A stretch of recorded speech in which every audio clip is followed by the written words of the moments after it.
Hello friends, welcome back to my channel once again. Hope you are all fine. BEd 2022-24 fourth semester যারা রয়েছেন আপনাদের জন্য একটি গুরুত্বপূর্ণ নোটিফিকেশন প্রকাশিত হয়েছে গতকাল মধ্যরাত্রে।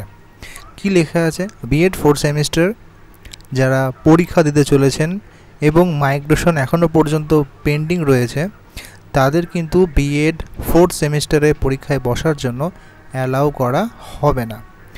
এক্সাম ফর্ম ফিল আপ সেটা কিন্তু চলবে 31 আগস্ট পর্যন্ত চলবে, অর্থাৎ আজকে পর্যন্ত কিন্তু এক্সাম ফর্ম ফিল আপ চলছে।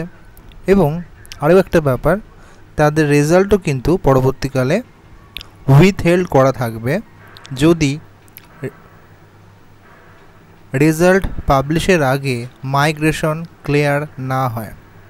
বোঝা গেল? যদি রেজাল্ট পাবলিকেশনের আগে আপনাদের মাইগ্রেশন সাবমিশন করা না হয় তাহলে কিন্তু রেজাল্ট উইথহেল্ড করা হবে। তাই এই বিষয়টা অবশ্যই খেয়াল রাখুন এবং চেষ্টা করবেন যাতে মাইগ্রেশনটা পেন্ডিং না থাকে। ধন্যবাদ, ভালো থাকবেন।